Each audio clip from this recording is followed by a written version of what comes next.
Alright,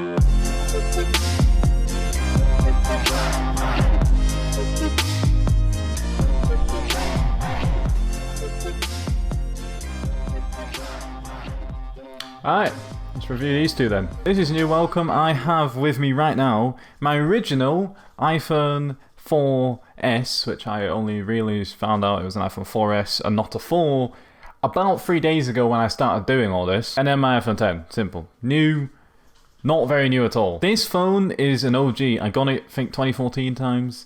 It's old. It originally came out 2012, I think. So yeah, it's been about. And as you can see on the front, it's kind of cracked. It's not kind of cracked. It's very cracked. Like years ago in school, it got dropped. But yeah, it still works. Other than the screen literally having a crack in it and a chunk out of it, fully works. So maybe try this for a week. Try and use this phone like legit instead of this. Legitimately use this phone.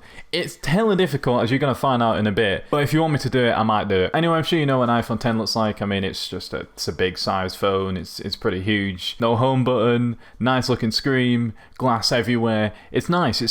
We compare that to the 4. The 4 is small. The iPhone 4's got a 3.5-inch display. Nothing compared to a 5.8-inch display. This was the norm. This was really the norm until the next iPhone, which was 4-inch. And that's tiny to me. So yeah, this 4 hadn't been turned on for, I don't know, definitely years. Easily 5 years, I'm gonna say, 5 years. I booted it on for the first time. I charged it up. And I guess this is my reaction. This is what I thought of it. Oh my god. Oh, it's not on. It's got the low battery sign, which, hold on. We are actually going to get to see what's on this phone. That's insane that it still turns on. We are here. We have life. We have the Apple logo loading up. It won't focus, but... Oh my god, oh god. I wasn't ready for this. This old apps, like the old Instagram logo it's still there. YouTube gaming is still about on this. I'm not fully sure if that's in focus, but this is currently what my screen looks like, really. That's it. So let me review an iPhone 4 as if you're gonna use this on a daily. I'll start with the fact that it's on iOS 9.3 point something. Not sure what the extra digit is. It's on an old iOS, but looking at it compared to my iPhone 10, which is on iOS 13.3.1 during the clips I show you, it doesn't look that much different. When they got to 9, it kind of looked similar. I thought this is still on iPhone, yeah. I thought this is still on iOS 6, so I was going to be excited because really old stuff would have shown up. I don't think that would have even worked. So yeah, it actually still kind of looks modern-ish. There's a home button still, so I mean, yeah, and there's a headphone jack so you can stop crying, pretty much. There you go. But for those of you who have moved on, the things in my ears right now, my AirPods, are currently connected to my iPhone 10, but they can still connect to your iPhone 4 or 4S or any phone, actually, because they're just standard Bluetooth headphones once it's out of an iPhone. The earliest version of iOS that supports these is like, it must be at least 11, because that's when they first came out, so I'm going to assume that onwards.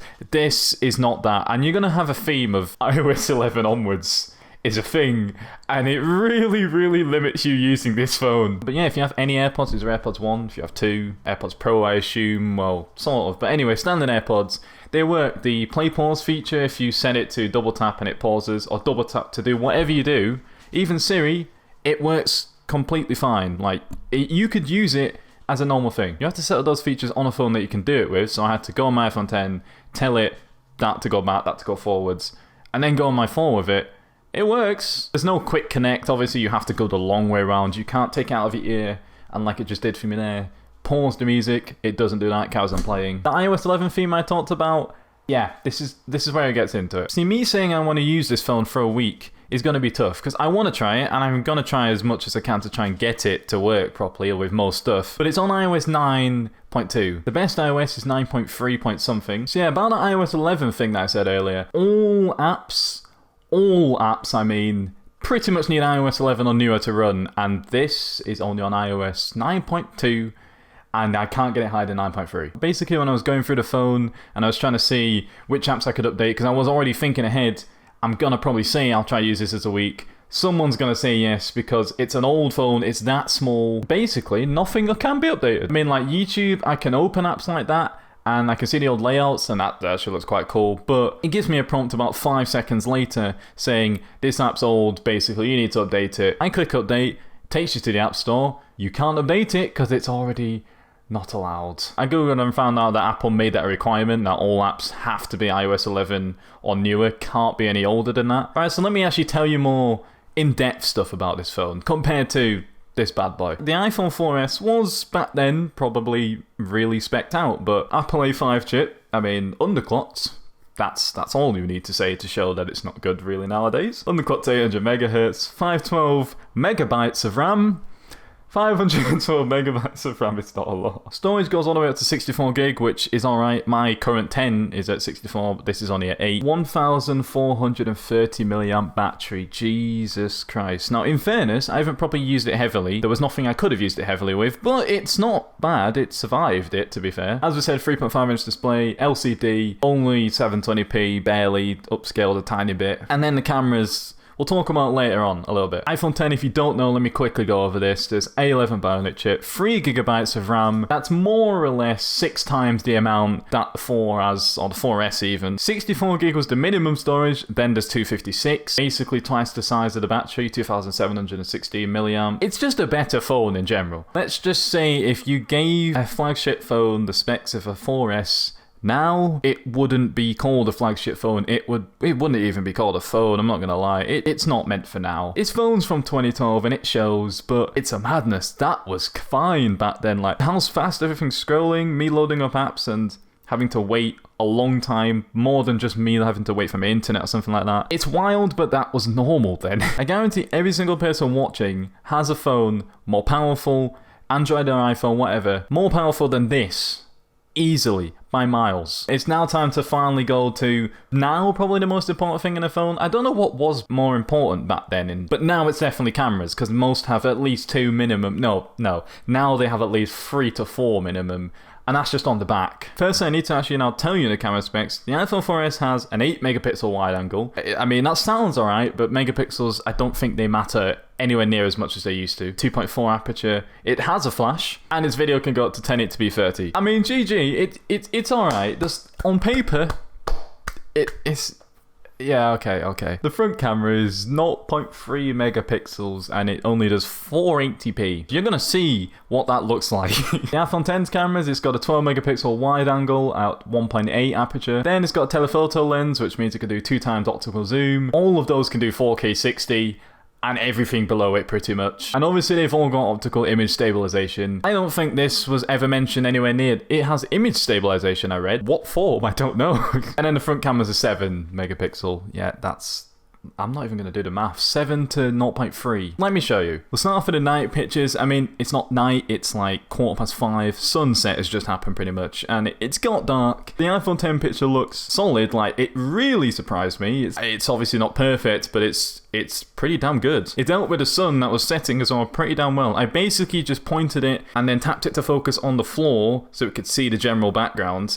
And that's it. Then the 4 is just kind of, it's less contrasty, there's less dynamic range. High dynamic range was used on both. It's got better, let's just say it's got better. Everything just looks more washed out on the iPhone 4S, and the white, it's definitely more, it's just worse in almost every way, but again, at a distance, you might pass that off. These are some of the selfies I took, and zooming them both sort of the same. It's a madness. Like, you can zoom into my AirPods on the left one if you wanted. You'd see them pretty damn clearly, and yeah, there's no portrait mode on any of these. I mean, only one can do it. Bit of natural blur, natural bokeh, we like that, we do like it. It's just, I don't know how we passed off the iPhone 4S, to be honest. The only way I can say is just because how small the 4S's screen was, we allowed it, but you zoom it to the size of now screens, and Jesus, it's not complete. No, just don't ever use that. Go into the actual rear-facing camera pictures from now on. These aren't that bad on the iPhone 4S as compared. Like, the colours are more washed out, as they always are in all of the pictures, but I can zoom in and I can still kind of see some stuff. That shows the detail, but they're alright. Again, no portrait mode, no nothing, no editing in any of these pictures. It's purely tap to focus on what I wanted to focus on.